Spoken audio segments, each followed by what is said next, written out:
कहते हैं कि गुस्सा सब कुछ तबाह कर देता है, लेकिन ऐसा भी क्या गुस्सा जहां महिलाओं और मासूम बच्चों को भी ना देखा जाए। दरअसल देवरिया में बहुत कुछ ऐसा हुआ है जिससे सभी हैरान रह गए हैं। ये रूह कपकपा देने वाला हादसा है। यहाँ 6 लोगों की हत्या कर दी गई है, एक के बदले में एक। इन 5 लोगों में 3 मासूम बच्चे भी थे, जिन्हें तक नहीं बख्शा गया। वारदात ऐसी कि सुनकर आपके रोंगटे खड़े हो जाएं। खुद सीएम योगी ने भी इस घटना पर गहरा दुख जताया है।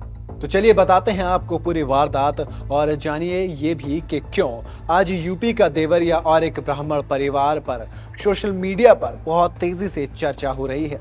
देवरिया के रुद्रपुर थाने में आने वाला फतेहपुर गांव इस वक्त सन्नाटे में है। यहाँ 2 परिवारों के बीच विवाद। एक परिवार है प्रेम यादव का, तो दूसरा है परिवार था सत्यप्रकाश दुबे का। प्रेम यादव पूर्व जिला पंचायत सदस्य थे और उनका सत्यप्रकाश दुबे से एक जमीन को लेकर काफी समय से झगड़ा चला आ रहा था। लेकिन 2 अक्टूबर की सुबह जैसे ही प्रेम यादव की लाश मिली, इस जमीनी झगड़े ने खौफनाक रूप ले लिया। दरअसल प्रेम यादव के शव को परिजनों ने जैसे ही देखा तो भड़क उठे। उनका शक सीधे सीधे सत्यप्रकाश पर गया। हालांकि अभी तक प्रेम यादव की हत्या का कारण स्पष्ट नहीं हुआ था, लेकिन बदले की आग में प्रेम यादव के परिजनों ने धारदार हथियार से और बंदूक से लैस होकर सत्यप्रकाश के घर पर हमला बोल दिया। उन्होंने धारदार औजार से और फिर गोली मारकर सत्यप्रकाश समेत घर के 5 लोगों को मौत के घाट उतार दिया।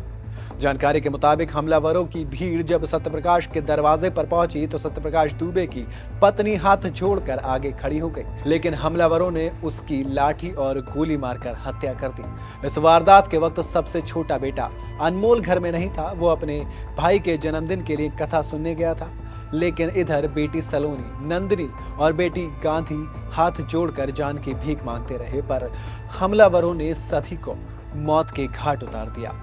अब अनमोल ने अपने पूरे परिवार को मुखाग्नि दी है। हम आपको यह भी बता देते हैं कि इस गांव में सत्यप्रकाश दुबे इकलौता ब्राह्मण परिवार था। अब इस परिवार में सिर्फ अनमोल बचा है। अभी कई आरोपी फरार हैं। गांव में तनाव की आशंका के चलते कई थानों की फोर्स मौके पर पहुंच गई है। अब गांव में चप्पे चप्पे पर पुलिस का पहरा है। कई थानों की फोर्स मौके पर मौजूद है। साथ में 2 कंपनी पीएसी को भी लगाया गया है। शांति बनाए रखने के लिए प्रशासन ने हर स्तर से तैयारी कर रखी है।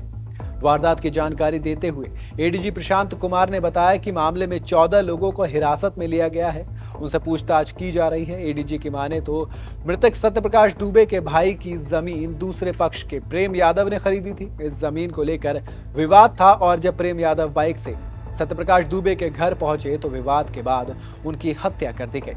उसके बाद दूसरे पक्ष ने नाराज होकर लोगों ने सत्यप्रकाश दुबे, उनकी पत्नी, 2 बेटी और 1 बेटे पर धारदार हथियार से हमला कर दिया। अब घर में बचा अनमोल शायद ही ये घटना कभी भूल पाएगा। छोटी सी उम्र में उसने अपने पूरे परिवार को अपनी आंखों के सामने खो दिया। आप सोचिए कि क्या कोई जमीन इंसान से ज्यादा होती है? आप सोचिए कि कैसे उस मासूम बच्चे का कत्ल करते हुए इन लोगों के हाथ नहीं कांपे। क्या वाकई में मौत के बदले मौत मिलने से आपका जो बदला होता है वो पूरा हो जाता है? खैर, मामले में सीएम योगी ने सख्त कार्रवाई करने की बात कही है और गहरा दुख व्यक्त किया है। जबकि अखिलेश यादव ने सोशल मीडिया के जरिए हत्याकांड की तत्काल उच्च स्तरीय जांच की मांग की। उन्होंने ट्विटर पर लिखा, देवरिया की घटना शासन की विफलता और कहीं न कहीं प्रशासन की लापरवाही या संलिप्तता की वजह से घटित हुई है। काश मुख्यमंत्री जी के दुख प्रकट करने से लोगों का जीवन वापस आ जाता। एक उच्च स्तरीय जांच की इस हत्याकांड की परतों के पीछे की परत उतार कर न्याय कर सकती है। ये जांच तत्काल हो। जमीन का वो टुकड़ा जिसने 6 जिंदगियां छीन ली, ऐसी घटना जिसने दोनों ही पक्षों को सिर्फ और सिर्फ तकलीफ दी और एक बेटे को अनाथ कर दिया। पूछिए उस बेटे से कि क्या चाहिए उसको वो जमीन। पूछिए उस पत्नी से जिसने अपना पति खो दिया, क्या चाहिए उसको ये जमीन। पूछिए उस बच्चे से जिसने अपने बाप को खो दिया, क्या चाहिए उसे ये जमीन। मामले में आप क्या कहेंगे ये आपकी मर्जी है, लेकिन सवाल उस सोच का भी है जो आज भी ये मानती है कि कहीं ना कहीं जमीन की कीमत इंसान से ज्यादा है, जो कहीं ना कहीं इंसान की कीमत लगाती है, जो आज भी कहती है कि आपको इंसान मिले ना मिले लेकिन जमीन मिलेगा। कहते हैं जमीन 2 गज चाहिए दफन के लिए और जरा सी जगह चाहिए मुखाग्नि के लिए। अब सोचिए जमीन का वो टुकड़ा किस काम का जिसमें आपको दफन ही किया जाएगा। वो सोचिए वो टुकड़ा किस काम का जिसने एक परिवार का खत्म कर दिया, उस बच्चे के सर से साया छीन लिया। आप हमें कमेंट में जरूर बताएं और जुड़े रहें हमारे साथ।